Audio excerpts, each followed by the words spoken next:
The word jihad is mentioned in the Quran about 41 times.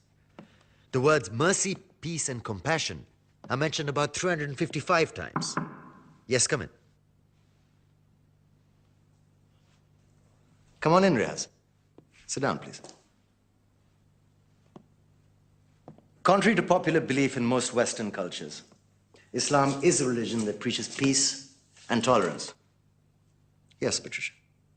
If Islam truly is a religion that preaches peace, then how come the world's most troubled spots, the West Bank, Afghanistan, Pakistan, Iraq, they're all plagued with Islamic terrorism? Well, that depends on your definition of terrorism. Some might argue that the U.S. invasions of countries like Iraq and Afghanistan are also acts of terrorism. No, those were acts of war to get rid of despotic regimes. Or a means of getting at a country's oil.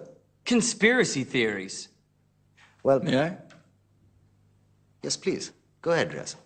Mr. Khan is right. I mean, if we're talking about terrorists, the world's biggest terrorists are the white superpowers.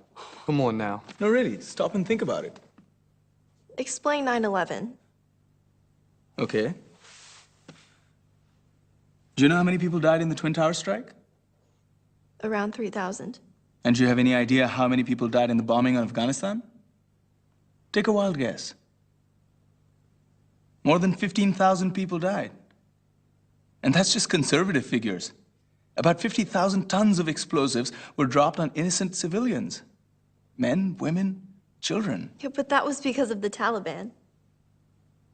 Now that you brought it up, did you know that the Taliban was a creation of the CIA to fight the Russians? Whatever. They were still harboring terrorists.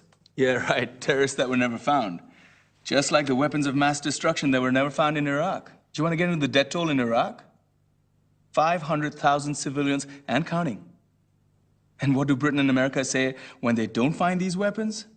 It's simple. They just say sorry.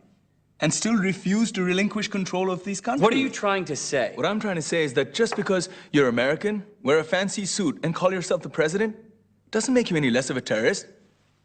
I'm saying that if you don't stop meddling in other people's countries, you will face a backlash. If Muslims like you feel that way, then why don't you get out of our country? We will. As soon as you promise to leave ours.